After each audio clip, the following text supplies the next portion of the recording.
जय हिंद फ्रेंड, हिंदी और प्राइड में आप सभी का स्वागत है। फ्रेंड्स, हिंदी साहित्य कॉम्बो बैच के तहत जो सीरीज आपका ऐप पे चल रहा है, उसमें जो आज हम क्लास पे डिस्कस करने वाले हैं, ये डेमो क्लास जो है यूट्यूब पे भी जा रहा है, बाकी ऐप पे क्लास रेगुलर चल रहा है। उस क्रम में यदि देखें तो हम जो डिस्कस करने वाले हैं हिंदी साहित्य का इतिहास डॉक्टर नगीन जी का। हालांकि आप देखेंगे ऐप में जो क्लासेज चल रही हैं उसमें आप हिंदी साहित्य का आदिकाल देख रहे हैं, तो प्रथम व्याख्यान हो चुका है। इनके अलावा शुक्ल जी के साहित्य इतिहास पर भी हो रहा है डिस्कशन, और हिंदी साहित्य का दूसरा इतिहास का भी देखेंगे। काफी पोर्शन इवन आदिकाल खत्म हो चुका है, भक्ति काल चल रहा है।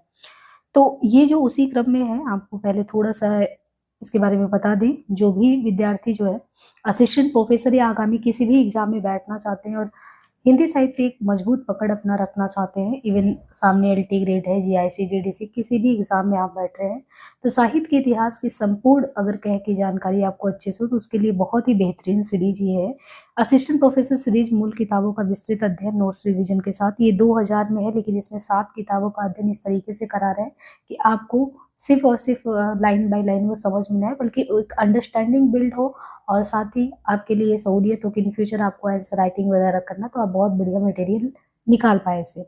अब देखिए उसी क्रम में जो हम आज डिस्कस करने वाले हैं, क्योंकि आप ये देखेंगे जो संपादक डॉक्टर नगेंद्र हरदयाल जी है, इसमें किताब में इंडेक्स में जाएंगे तो लेखक मंडल का नाम दिया गया है, जिसमें अलग अलग विषय के जो विशेषज्ञ हैं उनके द्वारा इस पे, जैसे आप देखोगे भाषा साहित्य पे भोलानाथ तिवारी जी का अपने आप में अलग किताब है, लेकिन इसमें आप किताब में देखेंगे तो जो संकलित किया गया है हिंदी भाषा उद्भव विकास और स्वरूप पे जो है भोलानाथ तिवारी जी ने लिखा है। या आदिकाल पे देखिए तो राम गोपाल शर्मा, तारकनाथ बाली जी ने निर्गुण भक्ति पे। तो मतलब ये किताब मुझे इतना अच्छा लग रहा है कि अपने आप में अगर देखें तो आप अलग अलग राइटर के जो विषय विशेषज्ञ हैं उनका संकलन दिया गया है। तो वैसे तो आपको थोड़ा बहुत हमने ये क्लास कराया था यूट्यूब पे भी, लेकिन यूट्यूब की एक अपनी सीमा है, और जिस तरीके से ये आपका ऐप पे चल रहा है प्रॉपर लिख के हम समझा रहे हैं, तो एक अलग वो लेवल है। अब देखिए यहाँ पे हम जो है, क्योंकि ये पूरा दिया गया है हर एक विषय विशेषज्ञ ने किस पे लिखा है, लेकिन अभी जो है क्योंकि हम यहाँ पे आपको आदिकाल करा वो एक तरीके से इनका बच्चन जी के द्वारा लिखा गया है, ये आधुनिक काल पूर्व पीठिका छायावतोत्तर काल गद्य साहित्य, तो हम आधुनिक काल करा रहे हैं। तो जब आप आदिकाल भक्ति काल रीति काल पढ़ते हैं तो इसमें जो किताब में आधुनिक काल पे बात किया है बच्चन जी ने किया है। अब प्लस पॉइंट आपके लिए ये हो जाता है कि आपको ऐप पे दोनों किताबें, एक तो आधुनिक हिंदी साहित्य जो है बच्चन जी का वो कराया जा रहा है, एक दूसरा इतिहास कराया जा रहा है। तो आपको लगेगा कि ये आधुनिक इतिहास जो है और जो बच्चन जी का दूसरा इतिहास है, अगर आप उसको पढ़े रहते हैं तो ये चैप्टर यानी आपको डॉक्टर नगीन जी के हिंदी साहित्य आधुनिक काल पढ़ने में कोई परेशानी नहीं होता, हूबहू वही चीजें दी गई हैं। यदि आप उन क्लासों को देखेंगे इसके बाद इसको देखेंगे तो आपको लगेगा सेम चीजें वही है, कुछ अलग नहीं है। तो हम सीधे आ जाते हैं। देखिए विषय अनुक्रम में आप हिंदी भूमिका और पूर्व पीठिका आदिकाल करके है, फिर ये तो अभी हम इस सबको नहीं करा रहे हैं, है ना। पूर्व मध्यकाल अथवा भक्ति काल ये द्वितीय खंड में आ जाता है, और इसके बाद आप चले जाते हैं तो यहाँ पे तृतीय खंड उत्तर मध्यकाल अथवा रीति काल की बात की गई है। इसके बाद आप देखिए आधुनिक काल चतुर्थ खंड है, तो हम आधुनिक काल चतुर्थ खंड पे बात कर रहे हैं, जिसमें आप देखिए आधुनिक काल पूर्व पीठिका, नामकरण उपविभाग परिस्थितियां और राजनीतिक स्थिति में नया आर्थिक ढांचा, नए संबंध, शिक्षा का पश्चिमीकरण, यातायात के साधन, प्रेस और जर्मन, भारतीय जागरण, ट्रेनिशा, पश्चिम को चुनौती, मध्यकालीनता से आधुनिकता की ओर, संगीत, चित्र और साहित्य की नई स्थिति। इनको मुझे लग रहा है 2-2.5 घंटे में हमने करा दिया था क्लास में। अब आज जो हम डिस्कस करने वाले हैं इसी में पहले चैप्टर के उसमें पार्ट में बच रहा आधुनिकता उत्तर आधुनिक विमर्श, जिनमें आप देखिए जैसे ये संरचनावाद है, उत्तर संरचना, विखंडन, विरचना, उत्तर आधुनिकता, नारी विमर्श।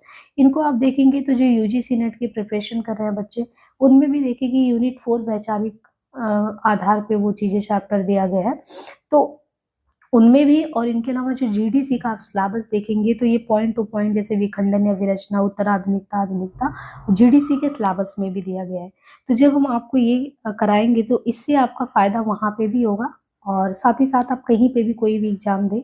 अभी देखिए एक आधुनिक काल में नारी विमर्श के अलावा जितने भी विमर्श चल रहे हैं उन सब पे बात किया ही जा रहा है। तो कुल मिला के ये जो टॉपिक अभी आधुनिकता उत्तर आधुनिकता ये कराने वाले हैं, बहुत महत्वपूर्ण टॉपिक है। थोड़ा सा हम रिकैप कर लेते हैं, क्योंकि पिछला जो क्लास हमने आपको करा दिया आधुनिक काल का वो तो आप विस्तार से देखेंगे ही, लेकिन थोड़ा सा हम देख लेते हैं कि आधुनिक काल के चैप्टर में हमने देखा क्या था। देखिए शुरू ये किया था, क्योंकि चैप्टर आपको करा दिया गया तो यहाँ पे बहुत संक्षेप में ही बताएंगे।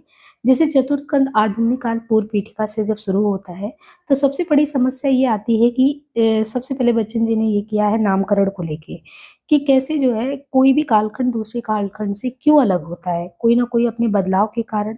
और बदलाव के कारणों में इन्होंने बताया है कि मुख्य तौर पे मैं सन 57 को मानता हूँ। तो 1857 को आप देखते हैं इन्होंने आधार माना है, ना कि 1850 भारतेंदु जी के जन्म को आधार माना है। उसके पीछे बहुत बड़े स्तर पे इन्होंने कारण भी दिखाया है कि क्या कारण है। बाकी इन्होंने सन 57 को दो विरोधी ताकतों का टकराहट का काल माना था। एक इनके अनुसार सामंतवादी, दूसरा पूंजीवादी। इसके बाद ये कहते हैं कि आधुनिक काल का अगर अर्थ देखना हो तो आधुनिक काल का अर्थ दो आधार पे ये अलग करते हैं कि आधुनिक का मतलब पहला अर्थ होता है मध्यकाल से भिन्नता और नवीन यह लौकिक दृष्टिकोण। तो दो चीजें, पहला इन्होंने कहा कि अगर हम कहें कि आधुनिक, तो आधुनिक का अर्थ क्या होता है। देखिए मध्यकाल को अगर देखें तो मध्यकाल को एक तरीके से इनका कहना है कि अगर आप मध्यकाल कह रहे हो, मध्यकाल का मतलब एक तरीके से जड़ता का प्रतीक मानते हैं, स्थिर जड़ प्रतीक। इसलिए वो मध्यकाल को मध्यकाल कहते हैं कि मध्यकाल को भक्ति काल मत कहो। भक्ति आंदोलन तो एक तरीके से मुखर हुआ है, एक आंदोलन के रूप में आया है। मध्यकाल तो एक रस है और जड़ स्थिर स्थिर अवस्था में है, तो वो जड़ता का प्रतीक है। पहला अर्थ कहते हैं कि जब भी हम कहें कि आधुनिक का क्या मतलब, तो आधुनिक का मतलब मध्यकाल से भिन्न और नवीन दृष्टि। दूसरी चीज ये कहते हैं कि दूसरा अर्थ जब मैं कहता हूँ आधुनिक का मतलब इहलौकिक दृष्टिकोण, यानी यहाँ पे ये जो पारलौकिक दृष्टिकोण है उसको खारिज करते हैं। कहते हैं कि आधुनिक का मतलब है इहलौकिक दृष्टिकोण, यानी जो आपके आसपास चीजें घट रही है उसको देखो, ना कि पारलौकिक यात्रा करो। इनके अलावा इनका कहना है कि देखिए वो चीजें जो है ब्रज भाषा पहले तो बहुत अच्छे से चला आ रहा था, लेकिन जब चेतनशील लोग हुए तो खड़ी बोली में ही वो आप कह सकते हैं कि अपनी भावाभिव्यक्ति कर सकते हैं। तो एक अच्छी बात इनके हिसाब से ये भी हुआ कि साहित्य मनुष्य के सुख दुख से जब बृहत्तर स्तर पे जुड़ा है तो वो आवाज देने का काम कौन कर सकता है, वो काम करने वाला है खड़ी बोली ही, है ना। तो ये लौकिक दृष्टिकोण के संबंध में आधुनिक में बताएं कि यानी धर्म है, दर्शन है, साहित्य है, चित्र है, सभी के प्रति अगर आप नया दृष्टिकोण इजाद कर पा रहे हो तो इसका मतलब आप आज की दृष्टि से आधुनिक काल के व्यक्ति हो, आधुनिक दृष्टि से सोच सकते हो। इसके अलावा फिर इसके बाद इन्होंने जो चैप्टराइजेशन किया है उपविभाजन, क्योंकि इन्होंने आपको सबसे पहले नामकरण बता दिया, नामकरण के आधार में आधुनिक का अर्थ समझा दिया। फिर इन्होंने बताया कि जो पहले लिखा गया है तो साहित्य आप देखें उसमें काल विभाजन किया गया जिसमें शुक्ल जी को माना जाता है केंद्र में। अब इनका जब बच्चन का आप दूसरा इतिहास पढ़ते हैं तो भी इन्होंने बताया है कि कैसे हमने दूसरा इतिहास क्यों लिखा है, क्योंकि बच्चन जी जो दूसरा इतिहास लिखते हैं कहते हैं जब शुक्ल जी ने लिखा होगा 1929 में, तब से लेके आज तक कितना अंतर आ चुका है, तो उसके बाद के इतिहास को स्थान कहाँ मिलेगा। क्योंकि बहुत से ऐसे राइटर हैं जो लिख रहे हैं या तो पृष्ठ पेषण क्या कर रहे हैं, उन्हीं शुक्ल जी की ही चीजों को रिवाइज वे में दे रहे हैं, मतलब उन्हीं के आगे पीछे कुछ नया इजाद नहीं कर पा रहे हैं, ये उन्होंने अपनी भूमिका में लिखा है। तो उन्होंने यहाँ पे बताया कि जैसे उपविभाजन शुक्ल जी के आधार पर इन्होंने गद्य खंड और काव्य खंड में विभाजन किया है, तो उनके हिसाब से कि ये जो विभाजन किया है फिर उन्होंने प्रथम उत्थान द्वितीय में तृतीय में, तो इनके अनुसार वो बहुत अप्रोप्रिएट इन्हें नहीं लगता। तो इन्होंने अपने आधार पर उसको परिष्कृत करके बताया है कि देखिए अगर हम कहें कि छायावाद, क्योंकि ये कहते हैं सर्वमान्य काल है, तो छायावाद के पहले अगर बात करें तो जैसे हम लोग कहते हैं आदिकाल, भक्तिकाल, फिर रीतिकाल, फिर भारतेंदु युग, द्विवेदी युग। कहते हैं अगर मैं छायावाद के पहले की बात करूं तो मेरे हिसाब से दो ही चीजें साहित्य परिष्कार की दो ही मंजिलें हैं जिनसे गुजरी हैं। तो छायावाद काल के पूर्व हिंदी अगर देखें तो हिंदी साहित्य परिष्कार की जिन दो मंजिलों से गुजर चुका था उनके हिसाब से वो दो मंजिलें कौन थी, इनके हिसाब से वो मंजिलें थी पुनर्जागरण और सुधार काल। अब जैसे इन्होंने पुनर्जागरण को जोड़ दिया भारतेंदु जी से और सुधार को जोड़ दिया है द्विवेदी जी से। आप देखेंगे व्याकरणिक शुद्धता में बहुत ज्यादा सुधार करने का काम किसने किया है, द्विवेदी जी ने किया है। तो इस आधार पे जब बच्चन जी ने जो क्लासिफिकेशन किया है इसको भी आपको ध्यान रखना है। इन्होंने पुनर्जागरण काल कहा है, पुनर्जागरण काल यानी भारतेंदु काल को बच्चन जी ने पुनर्जागरण काल कहा है। और इन्होंने क्योंकि 1857 से ही माना है कि आधुनिक काल की शुरुआत देखें तो 1857 से 1900 समय माना है। इसके बाद जागरण सुधार काल द्विवेदी काल को कहा है, 1900 से 1918 का समय माना है। छायावाद काल इन्होंने 1900 से 1938 यानी 18 से लेकर 38 तक माना है। इसके बाद छायावादोत्तर काल में ये प्रगति प्रयोग काल को 1938 से 53 मानते हैं। नवलेखन काल 53 से लेके आगे तक। अब देखिए इन्होंने बहुत अच्छे से ये चीजें भूमिका में ही स्पष्ट की थी आधुनिक हिंदी साहित्य के इतिहास में कि कोई भी समाज में देखिए परिवर्तन का मुख्य कारक इनके अनुसार आर्थिक होता है।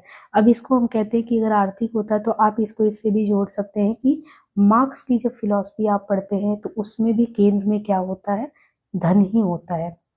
तो ऐसे ये भी कहते हैं कि मुख्य कारण आर्थिक होता है, उतना तो सांस्कृतिक भी चीजें नहीं होती जितना आर्थिक है। सांस्कृतिक कारण को भी ये गौड़ मानते हैं।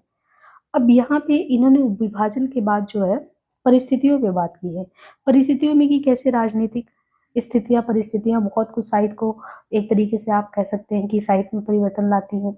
यानी आप समझिए कि राजनीतिक स्तर पे जब केंद्रीय सत्ता बहुत मजबूत होता है तो पूरे देश को अगर आप देखें तो खंड खंड विभक्त नहीं होता है, और जैसे ही केंद्रीय सत्ता में मजबूती का अभाव होता है आप देखते हैं सब कुछ विखंडन की स्थिति में आ जाता है। तो राजनीतिक सत्ता के संबंध में पूरा उन्होंने राजनीतिक स्थिति में बात की, कैसे 57 में आधुनिक काल का जो है 57 में आप देखते हैं क्रांति का आगाज होता है।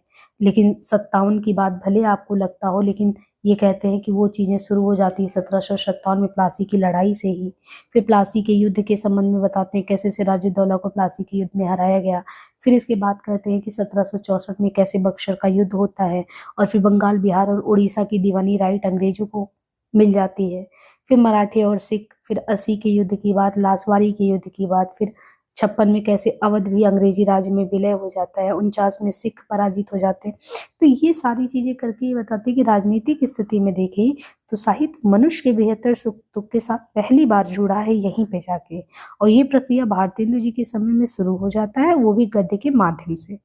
और जो जीवन चेतना की चिंगारी आप गद्य में देख सकते हो, वही अभिव्यक्ति के लिए नई भाषा की खोज कर रहा था, और ब्रज भाषा क्योंकि इसके लिए बहुत उपयुक्त था नहीं, इसलिए आप देखते हैं कि जो आधुनिक काल है उसमें ब्रज भाषा काव्य के माध्यम से जो पुरानी संवेदना थी वही अभिव्यक्ति पा रही थी। तो खड़ी बोली का गद्य आधुनिक चेतना के फलस्वरूप सक्षम बन पड़ा। इसलिए हम आज जो आधुनिक साहित्य में पढ़ते हैं वो गद्य बोली या गद्य खड़ी बोली अपने आप में अपने संपूर्ण रूप में हमारे बीच उपस्थित है। उसका कारण भी बता दिया। इसके बाद ये कहते हैं कि नया आर्थिक ढांचे की बात करें तो नया आर्थिक ढांचे के संबंध में कहते हैं कि देखिए इनके हिसाब से साहित्य क्या है, साहित्य का इतिहास बदलती हुई अभिरुचियों और संवेदनाओं का इतिहास होता है जिसका सीधा संबंध आर्थिक और चिंतनात्मक परिवर्तन से है। ये देखिए बहुत इंपॉर्टेंट बात कही है, इसको मैं लिख भी दे रही हूँ क्योंकि कहीं पे भी ये पूछा जा सकता, और इन्होंने यही चीज कहा है जो साहित्य है, ये जो साहित्य का इतिहास होता है,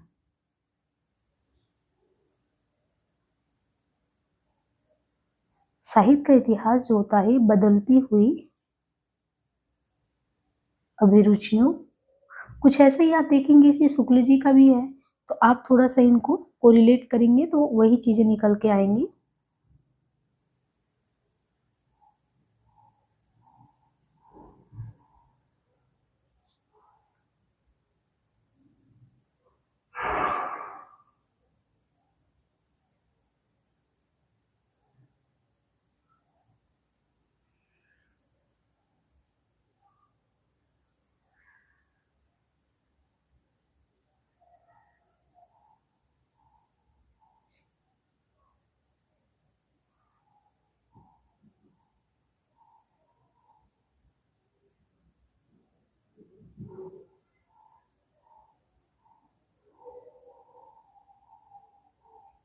तो ये कह रहे हैं ना कि देखिए साहित्य का जो इतिहास होता है वो बदलती हुई अभिरुचियों और संवेदनाओं का इतिहास होता है जिसका सीधा संबंध आर्थिक और चिंतनात्मक परिवर्तन से है।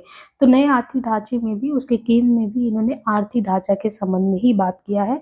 और फिर उन्होंने बताया था कि नए आर्थिक ढांचे में देखिए पहले बात करें तो मेटकॉफ ने लिखा था कि उस समय गांव छोटे छोटे गणतंत्र होते थे, मतलब भारतीय गांव का आर्थिक ढांचा पहले प्रायः परिवर्तनशील और स्थिर रहा। फिर राजनीतिक स्तर पे भी देखे तो उस तरीके से बहुत केंद्रीय सत्ता अगर देखें तो बहुत ज़्यादा बाद में मजबूत रही नहीं। और यहाँ पे भी क्योंकि गांव छोटे-छोटे अपने में गणतंत्र नगर 3 तरह के होते थे, राजनीतिक महत्व के नगर, धार्मिक नगर, व्यापारिक नगर।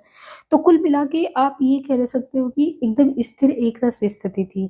फिर यहाँ पे कहते हैं कि मुस्लिम भी आए तो यायावर प्रकृति के थे, जिससे सामाजिक विकास की दृष्टि से वे भी पिछड़े हुए थे।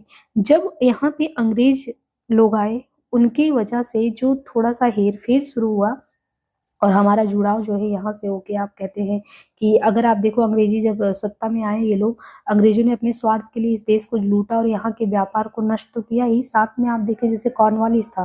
तो जब कॉर्नवालिस आया तो 1793 में आप देखेंगे तो लॉर्ड कॉर्नवालिस ने बंगाल, बिहार, उड़ीसा में जमींदारी प्रथा लागू की। बाद में बम्बई, उत्तर प्रदेश, मध्य प्रदेश के कुछ इलाकों में लागू हो गया। फिर ये 1820 की बात है तो 1820 में आप देखेंगे इस्तिमरारी बंदोबस्त आ गया। किसके द्वारा था? ये जो टॉमस मुनरो था, इसने कर दिया। और फिर क्या किया इसने? जमींदारों और जोतदारों को क्रय विक्रय का अधिकार दे दिए। यानी एक समय जमीन को व्यक्तिगत संपत्ति के रूप में नहीं दिया गया था, लेकिन अब क्या हुआ, इस्तिमरारी में जमींदार और जोतदार दोनों ही क्रय विक्रय करने लगे। फिर धीरे धीरे स्थिति इनकी इतनी आ गई, क्रय विक्रय करते करते ये जो पहले अपने भरण पोषण के लिए खेती करते थे, अब व्यावसायिक स्तर पे खेती करने लगे। और फिर क्या हुआ, इनका दूर दूर से अगर आप देखें कि यहाँ से वहाँ आना जाना शुरू हुआ, तो सब कुछ स्वार्थ सिद्धि अंग्रेजों का हो रहा था। वो अपने लिए सारी चीज़ों की अपनी स्वार्थ पूर्ति के लिए इनसे उसी हिसाब से खेती कराते। और फिर ये धीरे धीरे उनके चंगुल में अगर देखें, महाजनी सभ्यता के चंगुल में कैसे फंसते चले गए और कैसे इनका विनाश होता चला गया। और एक तरफ से इन्होंने गाँव को जोड़ा नगरों से, लेकिन दूसरी तरफ से ना इनको उनके ही ज़मीनों में आप कह सकते हैं कि ऐसे मजबूर कर दिया है कि आप देखेंगे कि लगातार जहाँ अकाल नहीं पड़ते थे, कुछ भी नहीं होता था, वहाँ ये खेती भी करते थे और अपने ही ज़मीन से समझिए बेदखल की स्थिति में आ गए थे। बहुत खराब स्थिति थी। आप इसको जब इतिहास में पढ़ते हैं दादा भाई नौरोजी के धन निष्कासन सिद्धांत के माध्यम से, या आप देखते हैं कि इतिहास में जब चंपारण सत्याग्रह होता है कि कैसे वहाँ पे वो शुक्ल करके जो जाते हैं गांधी जी को बुला के लाते हैं, कि कितनी खराब स्थिति हो गई थी। तो मतलब इन लोगों ने कोशिश किया, अपने फायदे के लिए सारी चीजें की, यहाँ की व्यवस्था में बहुत हेर फेर कर दिया। तो फिर नया आर्थिक ढांचे में फिर नए संबंध बने।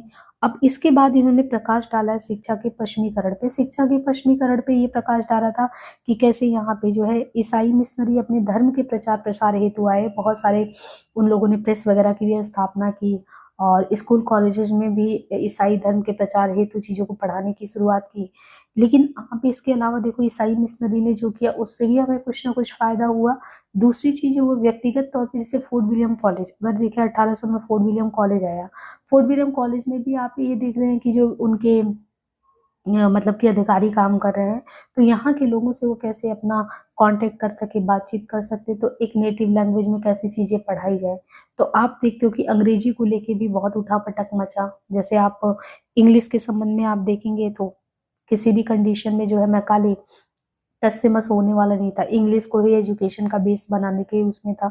तो इनका कहने का मतलब है कि जैसे सरकार जो है, भारतीय ज्ञान विज्ञान का लक्ष्य जैसे होता था कि आध्यात्मिक और पारलौकिक बातें करना, लेकिन पाश्चात्य में ये था कि ज्ञान विज्ञान के भौतिक और इहलौकिक पक्ष पे चीजें दी जाती थी।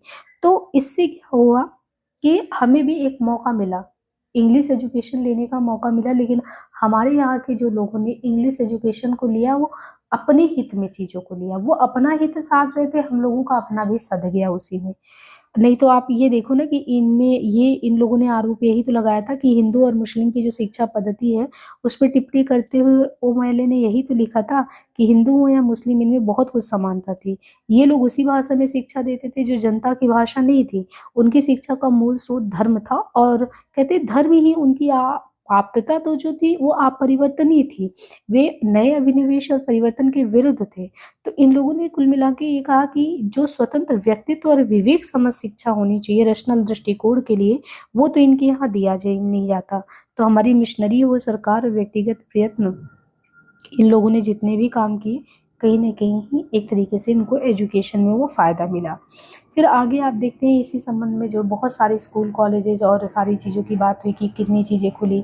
अब देखिए जैसे बात ये होती है कि 1765 से 1813, अब 1813 खास इसलिए हो जाता है कि आप देखेंगे जो ग्रांट की व्यवस्था अनुदान की गई थी, तो शिक्षा के संबंध में अनुदान की बात यहीं 1813 में आया था। लेकिन यहाँ पे कहा जा रहा है कि अगर आप देखो 1765 से लेके 1813 तक, तो कुछ विशेष काम ईस्ट इंडिया कंपनी ने शिक्षा के क्षेत्र में काम किया नहीं।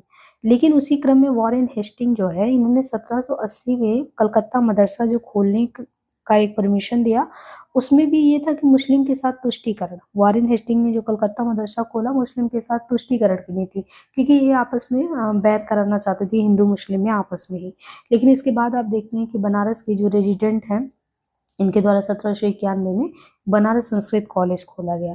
फिर आप फोर्ट विलियम कॉलेज के बारे में कहीं 1800, कहीं 1801 उसकी स्थापना की बात करते हैं। और सबसे बड़ी बात ये फोर्ट विलियम कॉलेज जो है, इसके अध्यापकों से जो ना देश भाषा में पाठ्य पुस्तक है, कोश है, व्याकरण, इसको तैयार करने के लिए कहा गया, जिसमें आप जब अपने यहाँ के पढ़ेंगे, लल्लूलाल सदल मिस सभी लोगों को, तो उनसे ये सब काम करवाने की बात की गई। तो इसी बहाने कम से कम ये समझिए कि भारतीय भाषा में जो है, भारतीय भाषाओं में जो गद्य लेखन को प्रोत्साहन मिला, ये हमारे पक्ष में बात आ गई। इसके बाद तो क्रमशः कलकत्ता है, मदरसा है, बनारस संस्कृत कॉलेज, इन सब की स्थापना से अंग्रेज विद्वान प्राच्य भाषा में इंटरेस्ट लेने लगे। फिर इसी क्रम में अगर देखें तो 1823 में लोक शिक्षा के संबंध में शिक्षा समिति ये संगठित की गई। और इनके अलावा कहते हैं प्रथम वर्ग के श्री एच.एस.एन. विल्सन, वो भी कलकत्ता के मदरसे और बनारस के संस्कृत कॉलेज का पुनर्गठन करते हैं। फिर 1824 में कलकत्ता एजुकेशन प्रेस जो है, यहाँ पे देखते हैं 1824 में जो कलकत्ता एजुकेशन प्रेस की स्थापना होती है। 1853 जॉन स्टुअर्ट मिल उद्घोषणा पत्र, 1854 में देखते हैं बहुत प्रसिद्ध उद्घोषणा पत्र, है ना। इन सब के अलावा जो है, देखिए एजुकेशन में एक तो बात है कि अपने यहाँ पे देखेंगे तो जो मैकाले था, मैकाले जो है संस्कृत कॉलेज और अरबी फारसी मदरसों के विरुद्ध था। वो तो यहाँ तक अंग्रेजी भाषा की प्रशंसा में कहता था कि हमारी भाषा जो है, अगर आप कहें कि पश्चिमी भाषाओं में तो सर्वोत्तम है, जिसे भी इस भाषा का ज्ञान प्राप्त हो उसे संसार के अपार ज्ञान भंडार की उपलब्धि हो सकती है। तो लॉर्ड मैकाले तो इंग्लिश से टस से मस होने वाला नहीं था, और इसने बहुत समझा बुझा के जो लॉर्ड बेंटिंक है उनको समझा भी लिया था। और इसी क्रम में आप देखेंगे कि लॉर्ड बेंटिंक जब इसकी बात बहुत कुछ मान गए थे, जो ये जो अरबी फारसी की पुस्तक वगैरह थी उसको छापना भी रोक दिया गया था। और जो इनके प्राच्य विद्या के विद्यार्थियों को जो स्कॉलरशिप दिया जाता था, वो स्कॉलरशिप भी बंद कर दिया गया था। लेकिन बाद में आप देखते हैं कि इसी क्रम में जो है, एक महोदय है आकलैंड, आकलैंड ने इस चीज में मदद किया था, क्योंकि आकलैंड को ये रास नहीं आया बात। तो आप देखेंगे उस समय कुछ ब्रिटिशर्स जो थे ना, वो ऐसा नहीं कि प्राच्य विद्या के पक्ष में नहीं थे। आकलैंड की ये जो स्थिति थी, आकलैंड ने जो अरबी फारसी की पुस्तक को छापना रोक दिया गया था, मतलब कि मैकाले के बात को मान के बेंटिक ने बंद कर दिया था, उसको ज्यों का त्यों शुरू करवा दिया था। तो ये सारी चीजें थी। और इसके अलावा फिर उद्घोषणा पत्र की बात है, तो इस तरीके से सारी चीजें। और एक चीज ये भी हमने बताया था एजुकेशन में कि अंग्रेजी का सबसे ज्यादा प्रचार बंगाल में हुआ था। उसका कारण ये था कि आप देखेंगे ब्रिटिशर्स का केंद्र भी बंगाल था, और वहाँ के लोगों को लगता था कि हमें रोजगार वगैरह में भी सुविधा होगी, तो वहाँ वालों ने अंग्रेजी सीखने में जो है इंटरेस्ट दिखाया। लेकिन उत्तर भारत में ये चीज नहीं दिखा। कहते हैं कि इसका घाटा भी हुआ उत्तर भारत वालों को, नहीं तो उनको भी पढ़ने की एक अपॉर्चुनिटी मिलती, पर वो उस तरीके से उन्होंने उस चीज को नहीं लिया। स्पेशली बंगाल वालों ने लिया, उसके पीछे रोजगार उनका उद्देश्य था। इसके बाद आप देखें कि इन्होंने टॉपिक दिया है यातायात के साधन के संबंध में, कि यातायात के साधन से कैसे हमारे अंदर राष्ट्रीय और वैचारिक एकता का जो अभाव था उसको बल मिला। क्योंकि वहाँ पे इंग्लैंड में औद्योगिक क्रांति हुआ था, और औद्योगिक क्रांति के फलस्वरूप इनके यहाँ उत्पादन ज़्यादा से ज़्यादा हो रहा था।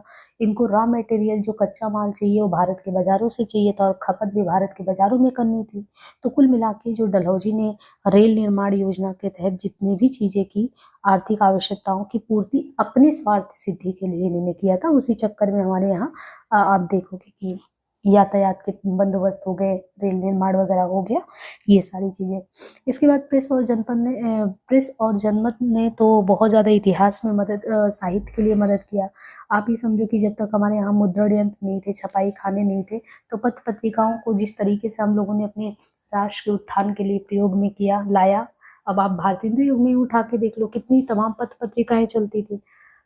तो इन्होंने पत्र पत्रिकाओं के लिए थोड़ी मुद्रण यंत्र की स्थापना की थी। पुर्तगालियों ने अपने धर्म के प्रचार के लिए मुद्रण यंत्र की स्थापना की। 1674 में बंबई में मुद्रण कार्य शुरू हुआ, तो इनके अपने फायदे के लिए इन लोगों ने किया। लेकिन आप ये देखो कि 1821 में संवाद कौमुदी साप्ताहिक स्तर पे निकलता था। राजा राम मोहन राय जी ने इसको निकालना शुरू किया। तो अगर ये कहें कि हमारे यहाँ पे अपने देश के संदर्भ में जो पत्र निकालने की पहल की गई तो वो राजा राम मोहन राय जी के द्वारा। और आप देखो राजा राम मोहन राय जी ने इसमें जो है लगातार संवाद कौमुदी में ही अगर आप देखें तो सती प्रथा के विरुद्ध चीजें लिखनी शुरू की। और क्योंकि बहुत सारे ऐसे लोग थे जो परंपरावादी सोच के थे, वो बिल्कुल नहीं चाहते थे कोई परिवर्तन हो, इसका विरोध किया गया और बहुत जल्दी आप कहते हैं कि चला भी नहीं उस तरीके से। लेकिन इस क्षति तो पहुंचाई गई, परंपरावादी हिंदू समाज इनके विरुद्ध आके खड़ा हो गया। लेकिन इसके पहले ही श्रीरामपुर मिशन, ये जो श्रीरामपुर मिशन था, इसके तत्वाधान में ऑलरेडी जो है समाचार दर्पण और दिग्दर्शन, ये समाचार और दिग्दर्शन जो है ये दो मैगजीन जो है निकलता था, प्रकाशित हो रहा था। इसके प्रत्युत्तर में उन्होंने, इनके प्रत्युत्तर में जो श्रीरामपुर मिशन के प्रत्युत्तर में ब्रह्मनिकल मैगजीन का प्रकाशन किया। और फिर फारसी भाषा में भी इन्हीं की प्रेरणा से दो और पत्र निकले थे, इनका भी नाम ध्यान रखिए, जामे जहानुमा और मीरत उल अखबार करके, ये भी निकला। और कहते हैं कि ये जो बम्बई से गुजराती प्रेस के तत्वाधान में 1822 में जो है बम्बई से गुजराती प्रेस, ये 1822 में बॉम्बे जो समाचार है ये भी निकलना शुरू हुआ। और सबसे खास बात है कि बॉम्बे समाचार करें दैनिक पत्र के रूप में अब भी निकल रहा है।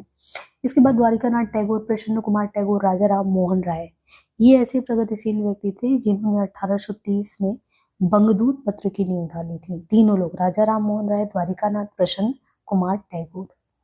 और इसके बाद 30 तक आते आते कहते हैं कि कलकत्ता से 3 बांग्ला दैनिक निकलता था, 3 एक साप्ताहिक निकलता, 2 अर्ध साप्ताहिक, 7 साप्ताहिक मासिक, मतलब बहुत सारी पत्र पत्रिकाएं निकलने लगी थी। हम हिंदी के पहले उद्दंड मार्तंड की बात करते हैं, यानी हिंदी में अगर कहा जाए कि पहला पत्र कौन सा निकला तो 1824 में उद्दंड मार्तंड। और इसके बाद में कलकत्ता से प्रजामित्र करके 1834 इसका प्रकाशन होने लगा था। लेकिन जब हम हिंदी में दैनिक पत्र की बात करेंगे कि कौन सा ऐसा पत्र जो दैनिक निकलता है, तो समाचार सुधावर्षण, ये इसका समय 1854 है। और ये कहाँ से निकलता था? कलकत्ता से। किसके संपादकीय उस क्षेत्र में? श्याम सुंदर सेन के। जब इतने पत्र पत्रिकाएं निकलने लगी ना तो अंग्रेजों को और खटकने लगा कि अगर ये लोग इतना निकालने लगेंगे तो हमारे विरुद्ध बोलने लगेंगे। फिर आप देखते हैं कि एक समस्या और खड़ी हो गई। वो समस्या ये थी प्रेस की स्वतंत्रता को लेके। अब प्रेस की स्वतंत्रता को लेके सबसे ज्यादा समस्या तो सबसे पहले इसने एडम ने रखी। अब एडम के समय में प्रेस की स्वतंत्रता पे आक्रमण होने लगे तो हमारे यहाँ के राजा राम मोहन राय, फिर रमेश चंद्र दत्त, ये लोग कलकत्ता हाईकोर्ट गए। बाद में आप देखते हो कि 1799 में जो वेलेजली है, तो वेलेजली ने क्या किया? प्रेस की स्वतंत्रता समाप्त कर दी। लेकिन जब वेलेजली ने 99 में स्वतंत्रता को समाप्त किया तो 1818 में वॉरेन हेस्टिंग जो था उसने प्रतिबंध को 1818 में हटा दिया, वॉरेन ने। फिर अब देखो कि 23 में फिर प्रेस संबंधी अधिकार पत्र का अधिनियम बना, फिर 1835 में मेटकाप ने इसे समाप्त कर दिया। तो मतलब बहुत ज्यादा आप देखो कि इस मुद्रण कला से भी हेर फेर हुआ। तो आधुनिक युग के साहित्य में आप कहो कि ये मुद्रण कला, तो इसके कारण क्या हुआ? इसके कारण अपने रूप, रंग, अभिव्यंजना, प्रभान्विति आदि में जो मध्यकालीन साहित्य था उससे अलग और स्वतंत्र रूप से ये आया। और आधुनिक काल के साहित्य में आपको जो वैविध्य, व्यक्तिक कल्पना, छवियां, बौद्धिकता, प्रयोगात्मकता दिखती है उसका आंशिक दायित्व छापेखाने पर भी है। और जैसे कि बच्चन जी कह रहे हैं कि अभिरुचियों और संवेदनाओं का आकलन करके ही इतिहास में कुछ या साहित्य में कुछ लिखा जाना चाहिए, तो छापे खाने के अभाव में तो ये चीजें संभव ही नहीं था। तो मतलब छापे खाने का भी बहुत ज्यादा योगदान है। इसके बाद जो टॉपिक शुरू होता है वो है भारतीय जागरण रेनेसा करके। भारतीय जागरण रेनेसा करके ये है। तो रेनेसा वाले में आपने देखना है ना कि इन्होंने जो है जैसे बहुत सारे आधुनिक युग में बहुत सारे समाज सुधार आंदोलन के रूप में समाज की संस्थाएं शुरू हुई, जिसमें ब्रह्म समाज, प्रार्थना समाज, रामकृष्ण मिशन, थियोसॉफिकल सोसाइटी थी। इन सबका भी जिक्र किया है कि कैसे आप देखो कि ब्रह्म समाज 1828 में राजा राम मोहन राय के द्वारा आता है। फिर इसी राजा राम मोहन राय के द्वारा तो बहुत विस्तार में इनके बारे में बात किया था हमने क्लास में। लेकिन ब्रह्म समाज जो राजा राम मोहन राय का है, इनके आगे बढ़ाने का काम देवेंद्र ने किया था, केशव चंद्र ने किया था। फिर थोड़ा टकराहट की स्थिति आई तो केशव चंद्र ने साधारण और नव वेदांत की स्थापना की। प्रार्थना समाज 1867 प्रार्थना समाज ये आता है। रामकृष्ण मिशन और फिर इसके विवेकानंद इनके शिष्य होते हैं, आगे इसको लेके चलते हैं। 67 में देखते हैं दयानंद सरस्वती बम्बई में आर्य समाज की स्थापना। 86 में ये दयानंद एंग्लो वैदिक कॉलेज खोलते हैं। फिर थियोसॉफिकल सोसाइटी का जिक्र 1875 में मैडम वालस की ऑलकर्ट न्यूयॉर्क में, और इसके ब्रांच फिर अडियार मद्रास में खुलते हैं। तो कुल मिला के बहुत विस्तार से इन्होंने जो समाज सुधार के संस्थाओं के संबंध में है उस पर भी बात किया हुआ है। इसके बाद जो टॉपिक का नाम था मध्यकालीनता से आधुनिकता की ओर हम कैसे आते हैं, उसमें बहुत विस्तार से इन्होंने सारी चीजों की बात की थी कि कैसे हम मध्यकालीनता से आधुनिकता की ओर आए थे।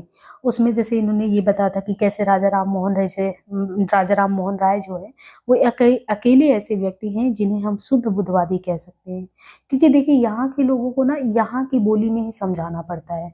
तो आप देखो कि जब हमारे समाज सुधार की संस्थाएं बहुत सारी खुली और समाज सुधारक के रूप में ये सभी आए, तो उस समय हम कहते हैं ना कि एक ऐसी विचारधारा जो विरोध में आके खड़ी हुई। तो फिर ये चीज लगा राजा राम मोहन राय जी को कि यहाँ के लोगों को समझाएं कैसे। तो हमारे यहाँ पे कहते हैं कि धर्म बड़ा केंद्र में चीजें हैं, धर्म के आधार पे आप कुछ भी हेर फेर कर सकते हो। तो उन्होंने भी ना धर्म शास्त्रों की गवाही ले लेके यहाँ के लोगों को जो है हर एक चीज का जो भी शिक्षा देना होता है धर्म को आधार मान के उन्होंने दिया। अब जैसे मान लो इन्होंने ईश्वरचंद विद्यासागर का जिक्र किया है कि ईश्वरचंद विद्यासागर फिर बताते हैं कि धर्म शास्त्रों में देखो वैधव्य का कोई विधान नहीं है। अब वैधव्य का कोई विधान नहीं, आप लोग सती प्रथा को उन्मूलन के खिलाफ होते हो और जिंदा ही किसी स्त्री को इस तरीके से जलने पर मजबूर करते हो, जबकि ऐसा कुछ है नहीं शास्त्रों में। तो अलग तरीके से या गलत तरीके से व्याख्यायित और उसी का अनुकरण आप लोग करते चले आ रहे हो। तो दयानंद सरस्वती भी सामाजिक सुधारों को वैधता देने के लिए लोगों को कहते हैं कि वेदों की तरफ जाओ। तो ये सारी चीजें जो है मध्यकालीनता से आधुनिकता की ओर आने में भी कितने तर्क के आधार पे बातों को रख के आया गया, ये सारी चीजें पता चलती हैं। इसके बाद हमारे यहाँ पे संगीत, चित्र और साहित्य की स्थिति के संबंध में बात किया गया कि साहित्य और चित्र की स्थिति क्या है। जैसे भारतीय पुनर्जागरण के दौरान रवि बाबू के संबंध में कहा गया कि उन्होंने एक नए संगीत की कल्पना की। अब नए संगीत में आपको जैसे पूर्व और पश्चिम दोनों का स्वरों का मिश्रण दिखेगा, तो एक तरीके से एक नया संगीत हमारे बीच आ जाता है, जिसको एक तरीके से कह सकते हैं वो रविंद्र संगीत है ना, ये रविंद्र संगीत। फिर बाद में विष्णु नारायण भातखंडे का योगदान, अखिल भारतीय संगीत परिषद की स्थापना हुई। फिर महावीर प्रसाद द्विवेदी ने जो सरस्वती में रवि वर्मा के अनेक चित्रों को प्रकाशित किया है, ये कौन थे? त्रावणकोर के वही राजा रवि वर्मा है ना, जिनकी चित्रों की विषय वस्तु पौराणिक और धार्मिक होता था। फिर Abanindra Nath Tagore, Anand Coomaraswamy, Gaganendra Nath Tagore, Indian society of oriental art की स्थापना, ये सारी चीजें। और फिर कहते हैं कि नवजागरण का अगर सबसे अधिक देखो अधिक प्रभाव तो बांग्ला साहित्य पर पड़ा है। शुक्ल ने भी हिंदी साहित्य के इतिहास में लिखा भी है संवत 1922 में कि वे भारतेंदु हरिश्चंद्र अपने परिवार के साथ जगन्नाथ जी गए थे, तो उसी यात्रा में उनका परिचय बंगदेश की नवीन साहित्यिक प्रगति से हुआ था। और उन्होंने बंगाल में जब नए ढंग के सामाजिक, देश देशांतर संबंधी ऐतिहासिक और पौराणिक नाटक उपन्यास देखे, तो उन्हें लगा कि हमारे यहाँ तो ऐसी पुस्तकों के अभाव है। तो वो चीज वो अनुभव करके यहाँ पे आते ही शुक्ल जी ने मेंशन किया है। अब इस तरीके से आपका यहाँ तक जब टॉपिक खत्म हो गया था, तो अब जो टॉपिक नेक्स्ट था वो आधुनिक था। उत्तर आधुनिक विमर्श, संरचनावाद, उत्तर संरचनावाद, विखंडन या विरचना, उत्तर आधुनिकतावाद, नारी विमर्श, ये सब है। तो कुल मिला के ना बहुत इंपॉर्टेंट पॉइंट आगे भी है, आपने देखना है। तो हमने पूरे क्लास में जो है चीजों को बहुत अच्छे से सारी चीजों को समझाया था। अब यहाँ पे देखिए हम ये क्लासेस देखिए लगातार ऐप पे चल रहा है और विस्तार से पढ़ने के लिए आप बिना सोचे जो है क्लास में इनरोल कर सकते हैं, ठीक है।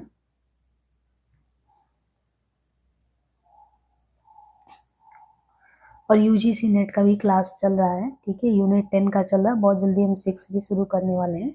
तो जो भी है, जो नंबर दिया गया है उस पर आप मैसेज या कॉल कर सकते हैं, जानकारी ले सकते हैं। और ये तो बहुत अच्छा क्लास चल रहा है, ये तो हमें लग रहा है हर एक हिंदी साहित्य के विद्यार्थी को इसमें इनरोल करना चाहिए। देखिए अब आधुनिकता के संबंध में यहाँ पे बच्चन जी क्या कहते हैं।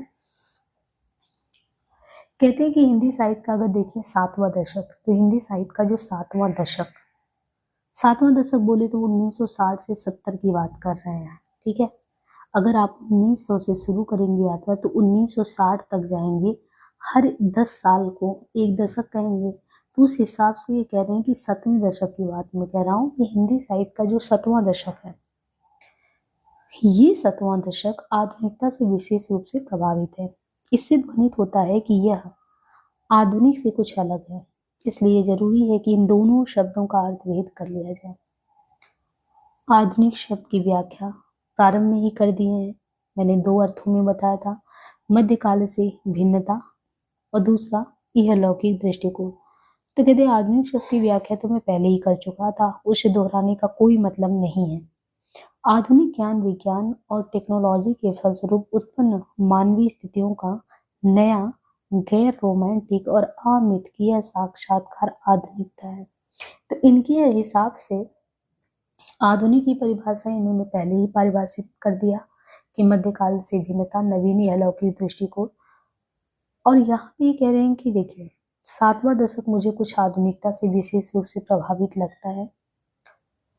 आधुनिक ज्ञान विज्ञान और टेक्नोलॉजी के फलस्वरूप जो उत्पन्न मानवीय स्थिति है, उस स्थिति का कहते हैं कि रोमांटिक नहीं, गैर रोमांटिक और मिथकीय नहीं, यानी झूठा नहीं, अमिथकीय नहीं, झूठा साक्षात्कार, वो आधुनिकता है। आधुनिकता का स्वरूप स्पष्ट करने के लिए जरूरी है कि उसके ऐतिहासिक संदर्भ और प्रवृत्ति को समझ लिया जाए। आधुनिक काल अपने ज्ञान विज्ञान और प्रविधियों के कारण मध्यकाल से अलग है।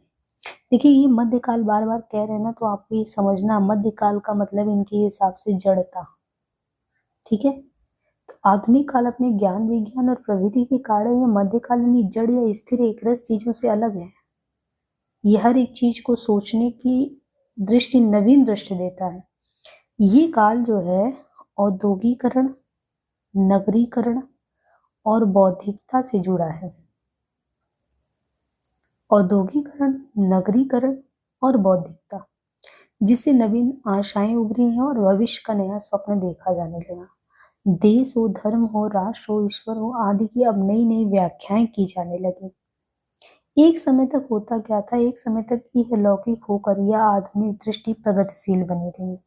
प्रत्येक देश में पुनर्जागरण रेनेसां आया, बहुत से परतंत्र देश स्वतंत्र हुए, अपने अपने सपने लेकर उन्होंने अपने अपने ढंग की सरकारें भी बनाई।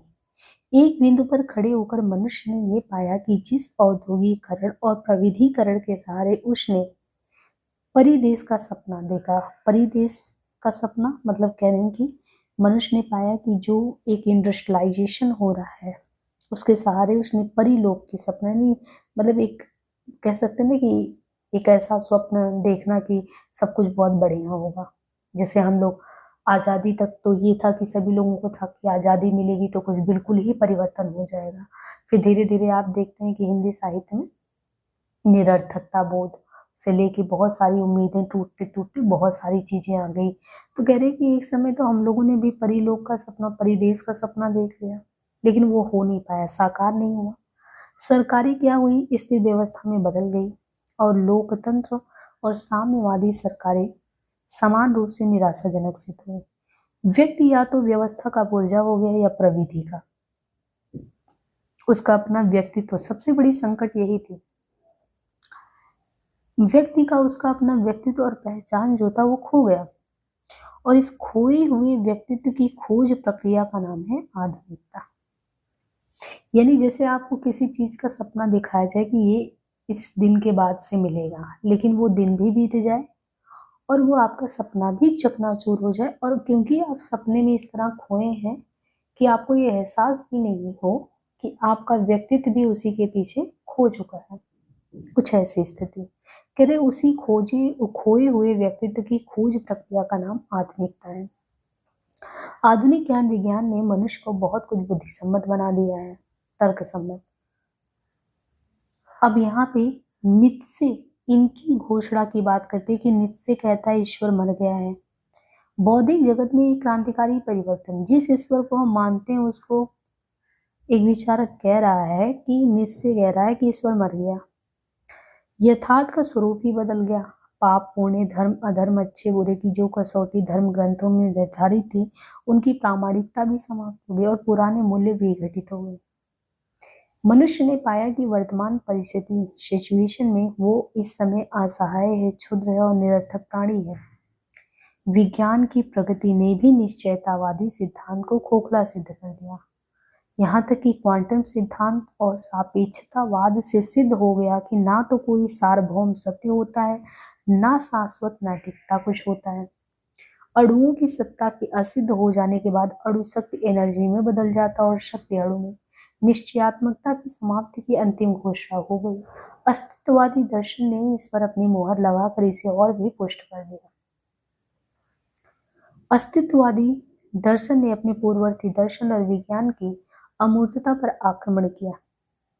अस्तित्ववादी दर्शन ने अपने पहले के जो दर्शन है और विज्ञान उनकी अमूर्तता पर, कि वो मूर्त रूप में नहीं अमूर्त है, उस पर भी आक्रमण किया।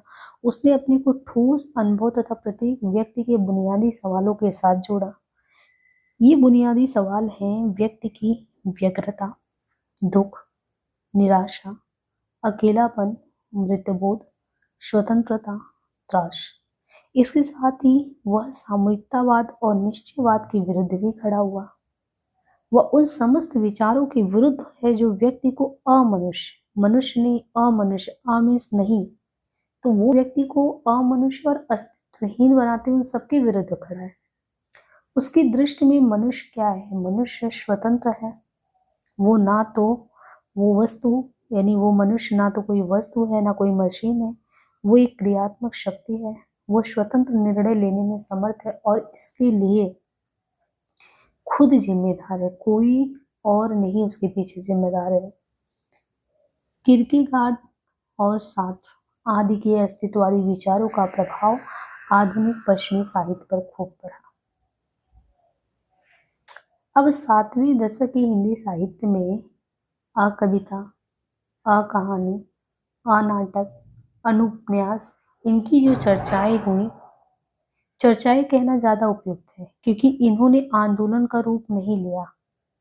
तो कह रहे हैं कि ये जो चर्चाएं हुई उनके आधार पर लिखा गया साहित्य जो है वो केवल परंपरागत रूपों को तोड़ने का प्रयास नहीं है, बल्कि इन रूपों में आज के जो अनिश्चय है, व्यर्थता है, अकेलेपन है, अजनबीपन है, आत्मनिर्वासन है, इनको भी व्यक्त किया गया है। और ये अभिव्यक्ति किस दर्जे की है ये बात अलग है।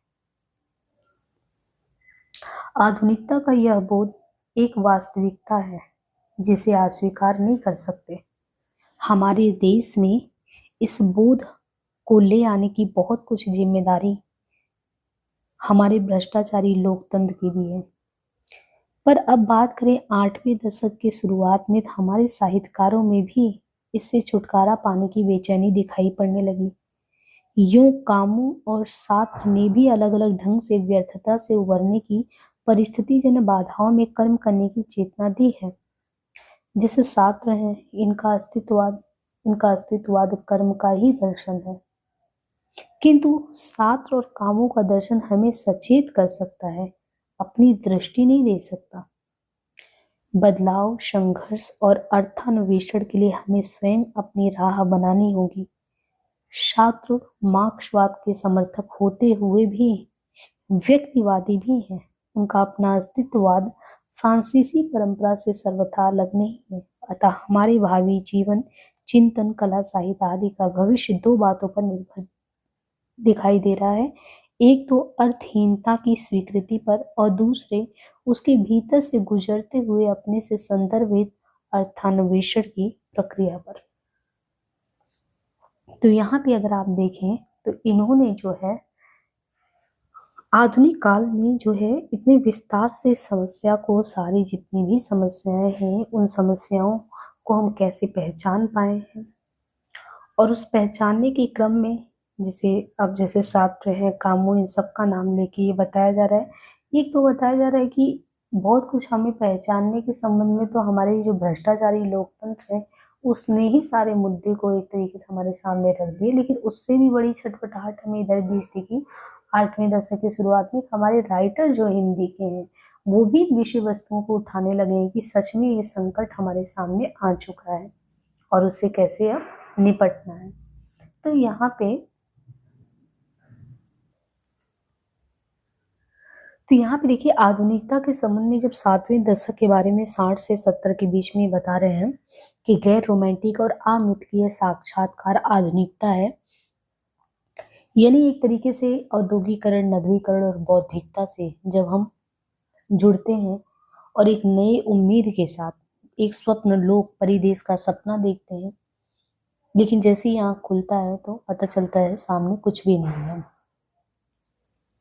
और सबसे बड़ी बात है कि निराशाजनक स्थिति मनुष्य के लिए ये है, व्यक्ति या तो व्यवस्था का पुर्जा हो गया प्रविधि का। अगर किसी भी व्यक्ति का व्यक्तित्व और उसका पहचान खो गया हो तो व्यक्तित्व की खोज प्रक्रिया का नाम आधुनिकता देते हैं बच्चन जी। क्योंकि आज ये कहते हैं कि असहाय, क्षुद्र और निरर्थक प्राणी की भांति हमको ये समझ आता है कि ना तो कोई सार्वभौम सत्य, ना कोई शाश्वत नैतिकता। हम ही नैतिकता के एक मूल्य माप बना देते हैं और ऐसा यूनिवर्सल कुछ ट्रुथ नहीं है। जब ये इंसान को पता चल जाता है तो उसे लगता है अपनी जिंदगी सच में किस तरीके से हमें जीनी चाहिए। जो अस्तित्ववादी दर्शन आप देखो, प्रथम विश्व युद्ध जब होता है 1914 से 18, या फिर कहते हैं प्रथम विश्व युद्ध के बाद दूसरा भी 39 से 45 में होता है, उस समय जब मनुष्य को ये आभास हो जाता है कि कभी भी किसी भी व्यक्ति के ऊपर कोई भी बम गिर सकता है और क्षण भर में मतलब उसका पतन हो सकता है, तो उसे ये अपने प्रति ये जो होता है ना कि सचेत नहीं रहता, पहले वो कॉन्शियसनेस नहीं था हमारे अंदर। तो अस्तित्ववादी दर्शन ने आभास दिया, और जब ये बुनियादी सवाल मनुष्य के सामने व्यग्रता, दुख, निराशा, अकेलापन, मृत्यु बोध, स्वतंत्रता, त्रास, ये सब आया, इस व्यर्थता, अकेलेपन, अजनबीपन, आत्मनिर्वासन में जब हम कहते हैं कि कामों और शास्त्र को भी पढ़ते हैं, शास्त्र कहते हैं कि एक तरीके से कर्म का ही दर्शन मतलब कि एक तरीके से आप देखोगे अपना कर्म करो और जियो, और लेकिन उसमें अपने आप को सर्वोपरि रखो। अस्तित्ववादी विचारधारा में व्यक्ति केंद्र में अपने अस्तित्व के प्रति बहुत सचेत होता है, हमारा एग्जिस्टेंस है क्या। तो कह रहे हैं कि ये सारी चीजें, और ये 8वें दशक के शुरुआत में हमारे साहित्यकारों में भी ये लगा कि इन सारी चीजों से जो है छुटकारा पाना चाहिए। तो कहते हैं कि ये आभास होना भी ना अपने आप में आधुनिकता ही है। हम अपने प्रति सचेत हो गए, हमारा अस्तित्व क्या है, ये भी बहुत बड़ी बात है। जब तक हमें यही नहीं पता कि हमारा खुद का क्या एग्जिस्टेंस है, तब तो हम जिए जा रहे हैं। और साहित्य में भी बिल्कुल ये लगा कि अब इस सारे मुद्दों पे विचार किए जाने चाहिए। तो आप देखो 50-60 है ना, इसके बाद जो कहानी या कविता या जो भी चीजें आ रही है, उसमें आप देखो उन विषय वस्तुओं को मतलब लिखा जा रहा है, मनुष्य को ही केंद्र में रखा जा रहा है, उसके बाद की सारी चीजें फिर बाद में है। तो ये आधुनिक विमर्श के संबंध में है। अब लेकिन ये तो आधुनिक विमर्श की बात है। जब हम कहते हैं कि आधुनिक के बाद उत्तर आधुनिक विमर्श का क्या बात है, तो ये कहते हैं कि देखो 19वीं सदी से ही भारतीय बुद्धिजीवी जो है वो पश्चिमी यूरोप और बाद में संयुक्त राज्य अमेरिका की ओर ये जो मानसिक दासता उसकी हद तक उन्मुख रहा है। 19वीं सदी से भारतीय जो बुद्धिजीवी यानी जो भारत में भी बुद्धिजीवी कहे जाने वाले हैं, वो पश्चिमी जो यूरोप है बाद में अमेरिका की ओर मानसिक दासता की हद तक कह रहे उन्मुख। तो वहां पे जो विचार विमर्श चलता रहा होगा, हमारे यहाँ के बुद्धिजीवी भी उसी का अनुकरण कर रहे थे। हमारा आधुनिक काल का साहित्य इन विचार विमर्शों से प्रभावित होता रहा है। ये प्रभाव कम होने के बजाय बढ़ता ही रहा। और स्वतंत्रोत्तर काल मतलब समझ रहे हैं 1947 में हम आजाद होते हैं। कहते हैं स्वतंत्रोत्तर काल में यानी 20वीं सदी के भी अगर आप बात करो तो उसके 6वें दशक में आधुनिकता ने हिंदी साहित्य को प्रभावित किया। यानी आप 1960-70 में देखें तो आधुनिकता ने हिंदी साहित्य को प्रभावित किया। इन दशकों में हमने आधुनिकता बोध या आधुनिक बोध, समकालीनता बोध, परंपरा और आधुनिकता के पारस्परिक संबंध आदि को साहित्य के संदर्भ में समझने का प्रयास किया। उसे हम कितना समझ पाए कहना मुश्किल है। पश्चिमी यूरोप और अमेरिका में 7वें-8वें दशक में विभिन्न उत्तर आधुनिक विमर्शों ने जन्म लिया। हमारे यहाँ इन्हें पहुंचने में लगभग 2-2.5 दशक लग गए। हमारे यहाँ इनकी चर्चा 20वीं शताब्दी के अंतिम दशक में शुरू हुई और अभी भी ये चल रहा है। अभी तक इन्होंने हिंदी साहित्य को उतना प्रभावित नहीं किया जितना आधुनिकता ने किया है, फिर भी इनका कुछ ना कुछ प्रभाव पड़ना शुरू हो गया है। अतः उत्तर आधुनिक विमर्शों से परिचित होना हमारे लिए अनिवार्य हो गया है। इसी अनिवार्यता के तहत उनका परिचय प्रस्तुत है। तो देखिए, उत्तर आधुनिक विमर्श में अब हम पहले विमर्श की बात करें तो संरचनावाद की बात करते हैं। स्ट्रक्चरलिज्म यानी स्ट्रक्चरलिज्म जो करके है, स्ट्रक्चर के संबंध में कह रहे हैं कि संरचनावाद यानी स्ट्रक्चरलिज्म जो है ये कह रहे हैं कि इसी परिचय के तहत ये पहला है कि आपको संरचनावाद से परिचित होना चाहिए। संरचनावाद है क्या? आधुनिक काल की विवादास्पद सैद्धांतिकी है संरचनावाद। कहते हैं कि ये एक ऐसा बौद्धिक आंदोलन है जिसने एक और विज्ञानों को नया सैद्धांतिक आधार दिया, दूसरी ओर साहित्य को समझने की विशेष दृष्टि दी। इसने तमाम परंपरागत अवधारणाओं पर प्रश्न चिन्ह लगा दिया। संरचनावाद इस बात को स्वीकार नहीं करता कि साहित्य जो है समाज का दर्पण है, या साहित्य जीवन की आलोचना है, या साहित्य रचनाकार की आत्माभिव्यक्ति है। अब देखिए, ये हम लोग बड़े हंसी खुशी के साथ यही कहते हैं ना, साहित्य समाज का दर्पण है, साहित्य जीवन की आलोचना है, साहित्य रचनाकार की आत्माभिव्यक्ति है। पर संरचनावाद ये कोई बात मानता ही नहीं। संरचनावाद क्या कहता है? इसके अनुसार सहज बुद्धि यानी कॉमन सेंस नाम की कोई चीज नहीं है, वो वस्तुतः विचारधारात्मक निर्मित है। संरचनावाद यथार्थवाद भाषा की पारदर्शिता, विचारधारा, समाज की सुगठित पारंपरिक अवधारणा, विचार और भाषा के पारंपरिक संबंध आदि पर एक प्रश्न चिन्ह खड़ा करता है। एक ऐसा साहित्यिक सैद्धांतिक के रूप में संरचनावाद भाषी से आया हुआ है। स्विस भाषा वैज्ञानिक हैं, उनका नाम क्या है? फर्दिनांद द साश्योर। उन्होंने 1915 में प्रकाशित अपनी सामान्य भाषिकी का पाठ्यक्रम नामक पुस्तक में भाषा का एक सिद्धांत दिया। उसने मनुष्य की भाषिक क्रियाओं के 3 स्तर माने। एक माना कि सामान्य भाषा वो जिनमें मनुष्य की संपूर्ण भाषिक संभावनाएं निहित है। ये भाषा का व्यापकतम रूप है जो किसी एक भाषा तक सीमित नहीं है। इसे उसने लैंग्वेज कहा। क्या कहा इसको? लैंग्वेज। दूसरा कह रहे हैं कि विशेष भाषा नहीं, लॉन्ग यानी ये एक ऐसी व्यवस्थाबद्ध विशेष भाषा होती है। सामान्यतः भाषा शब्द का प्रयोग इसी के लिए किया जाता है। इसका प्रयोग जब एक व्यक्ति करता है जिसका जानकार दूसरा व्यक्ति इसे समझ लेता है। तीसरा व्यक्ति बोली यानी पैरोल, यह व्यक्तियों के द्वारा दैनंदिन उपयोग में लाई जाने वाली भाषा का रूप है।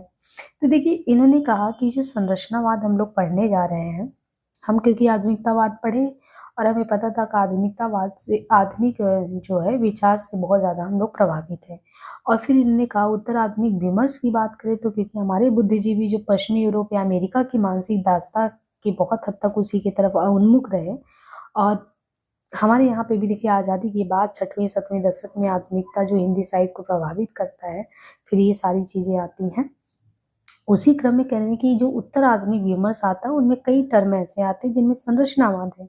और संरचनावाद एक तरीके से बौद्धिक आंदोलन है जिसने जो बनी बनाई परपाटी थी ना उसको तोड़ने पे, उसमें प्रश्न चिन्ह लगाने का प्रयास किया। वो इन चीज़ों पे प्रश्न चिन्ह लगाता है कि जैसा हम सोचते हैं कि साहित्य समाज का दर्पण, साहित्य जीवन की आलोचना, साहित्य रचनाकार की आत्माभिव्यक्ति, ये सारी चीज़ को खारिज कर देता है। और ये इसमें जो साहित्यिक सैद्धांतिकी के रूप में जो दिए है वो संरचनावाद भाषी का जो सिद्धांत दिया गया वो स्विस भाषा वैज्ञानिक सासियो ने 1915 में दिया। और उन्होंने लैंग्वेज के संबंध में बताया कि अगर देखें तो भाषा, मनुष्य की जो भाषिक क्रिया 3 उसके स्तर है।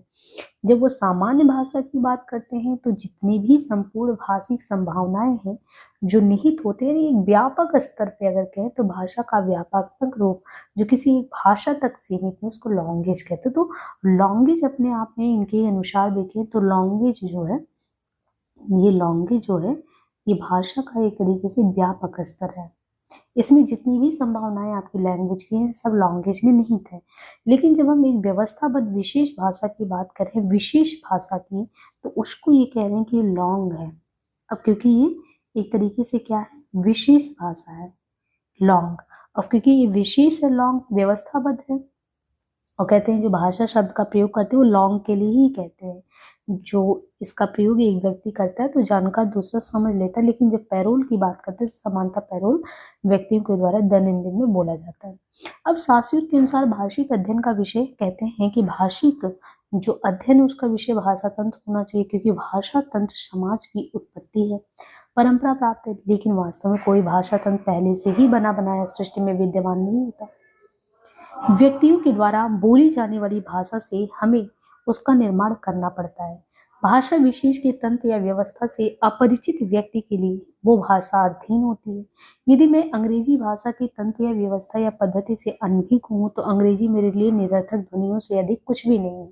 इसलिए महत्वपूर्ण भाषा विशेष नहीं है, अपितु यह व्यापक अमूर्त तंत्र है जिससे भाषा निर्मित होती है। शास्त्रियों ने अपनी इसी विचार पद्धति के आधार पर इस धारणा को निरस्त कर दिया कि भाषा शब्दों से निर्मित होती है जिसका लक्ष्य वस्तुओं का नामकरण है। कोई शब्द किसी वस्तु विशेष का व्यंजक नहीं है, वह एक संकेत मात्र है।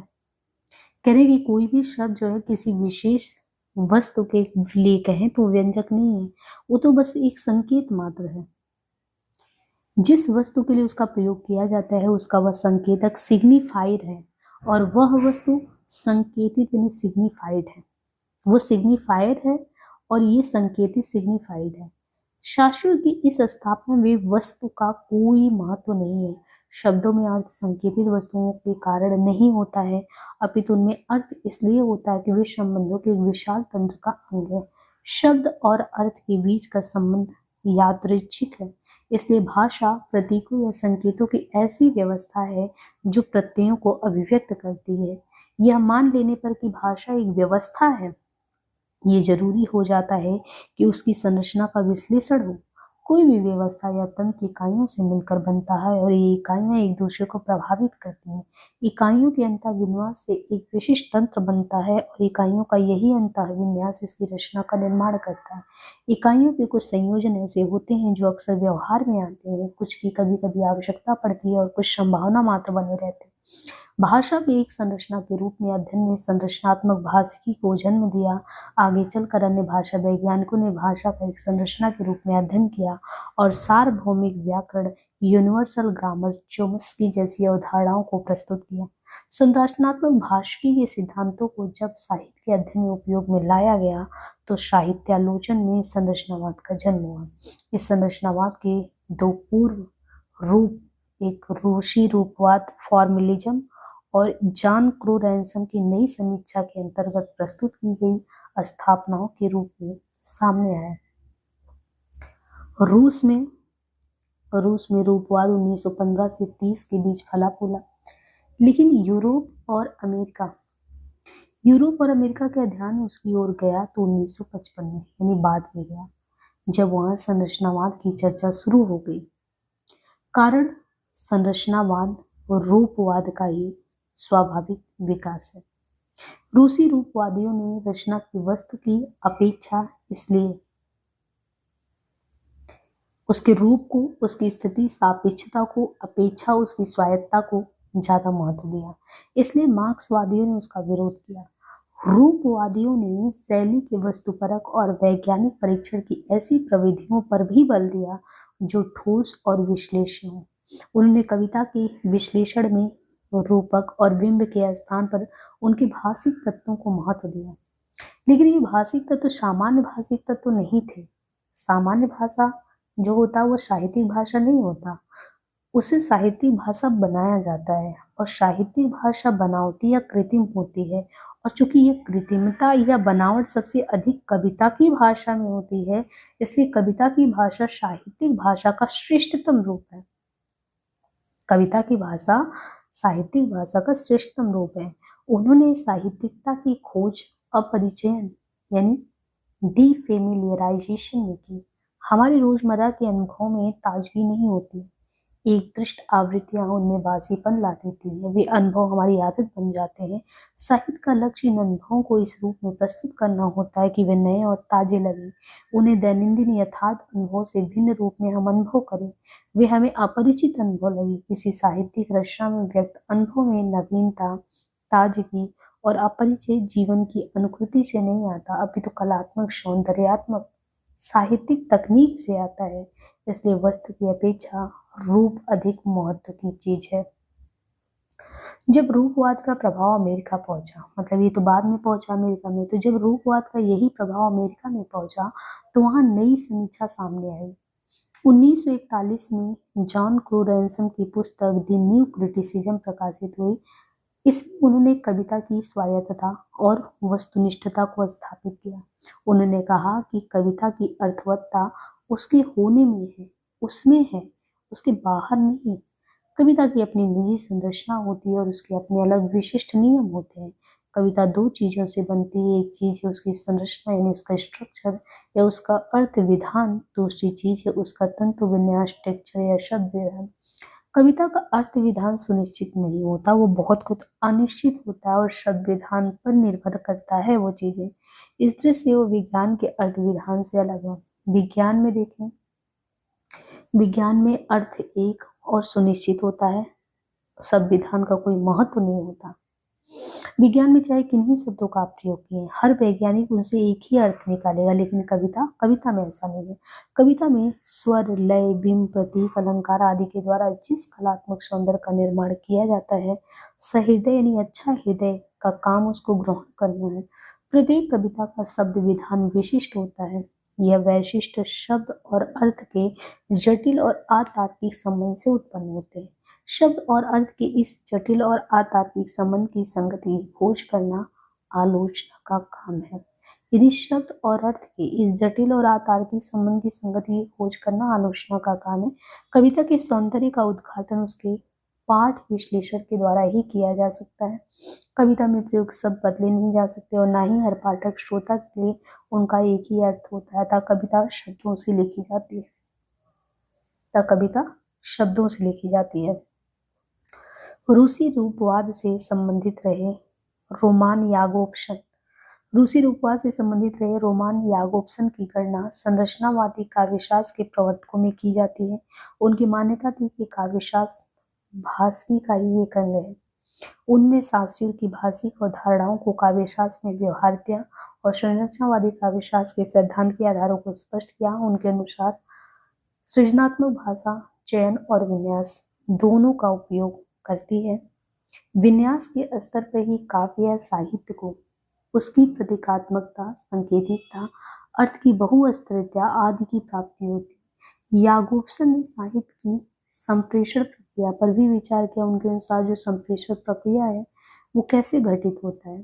जैसे कोई संबोधन करता है, संबोधनकर्ता, पाठ संबोधित यानी संपर्क हुआ भाषाई तंत्र के माध्यम से संबोधित किया गया। निसंदेह कहते हैं कि पाठ जो है इसमें केंद्र में आता है, किंतु केवल उसी से अर्थ नहीं संप्रेषित होता, अपितु जो अर्थ के संप्रेषण में संदर्भ, संपर्क या भाषाई तंत्र और संबोधनकर्ता वो भी अहम होता है। यानी संबोधनकर्ता कुछ भी संबोधित करता है, कोई पाठ, संदर्भ, संपर्क, भाषाई तंत्र, तो संबोधित करने के दौरान उनमें सारी चीजें सहायक होती हैं। अर्थ इन सब के सामूहिक योग से संप्रेषित होता है। स्पष्ट है कि कविता ये किसी भी साहित्यिक कृति के अर्थ या कथ्य महत्वपूर्ण नहीं है। महत्वपूर्ण ये होता है कि वो संप्रेषित कैसे किया गया, उसकी प्रक्रिया क्या है, और ये संप्रेषण प्रक्रिया भाषिक संरचना के द्वारा घटित होती है। इसलिए कलाकृति संरचना है। याकोब्सन की इन स्थापनाओं को अन्य जो संरचनावादी थे, जिनमें जोनायन कूलर, रोला बार्थ, कुको, देरिदा, कोलिन, मैककावे, इन लोगों ने और आगे बढ़ाया और नए आयाम जोड़े। व्यवहारिक स्तर पर कविता के विश्लेषण में जब संरचनावाद को लागू किया गया, तब सभी प्रकार की भाषिक सम्मतियों, तुक से लेकर वाक्य विन्यास की सूक्ष्मताओं, काल, वचन आदि तक को रूपगत परिरूपों में पुनर्स्थापित कर उन्हें स्थिर निर्वाक्तिक भाषा के सामान्य संप्रेषण कर्म से विच्छिन्न करके देखा गया। संरचनावादियों से असहमत साहित्य विश्लेषकों ने साहित्य विवेचन में इसे भास्की का दुरुपयोग माना। संरचनावाद की तकनीक अविवेकपूर्वक लागू करके कृत्रिम काव्य संरचनाएं निर्मित की गई, जिन्हें काव्य के पाठक ग्रहण नहीं कर पाए, न अपना पाए। यह अतिवाद वैसे विवेकपूर्वक यदि संरचनावादी स्थापनाओं को उपयोग में लाया जाए तो कविता के विवेचन में सहायक और उपयोगी हो सकता है। कविता की अपेक्षा कथा संरचना के विवेचन में संरचनावाद को अधिक सफलता मिली और 1928 में व्लादिमीर प्रॉप ने लोक कथाओं का रूप विधान मार्फोलॉजी ऑफ फॉकटेल्स में स्थापित किया कि रूसी कथाओं में पात्रों के व्यक्तित्व में बड़ा वैविध्य है, किंतु उनके कार्यों के प्रकार सीमित हैं। उन्हें 31 प्रकार गिनाए, जिन्हें 7 वर्गों में क्लासिफाई किया। इन प्रकारों और वर्गों के आधार पर पात्रों के क्रियाकलापों और संबंधित प्रकारों के आधार पर किसी भी कथा के घटनाक्रम को विश्लेषित किया जा सकता है। ये वस्तुतः कथाओं का प्रजातिगत व्यापक है। कथा का यह सीमित तंत्र असीमित कथा श्रृंखलाओं को विवेचित कर सकता है। लेवी स्ट्रॉस ने इसका भाषी सादृश्य पकड़ा। उसके बाद एजे ग्रेमॉस ने प्राप्तीय स्थापनाओं को परिष्कृत अर्थवैज्ञानिक व्याख्या दी। ये मानक स्थापना बन गई कि कथा में घटना विन्यास की संरचना वाक्य विन्यास की संरचना के समान होता है। इसने कथा की संरचना की विवेचना के लिए वाक्य भाषी पर आधारित अधिभाषा का विकास किया।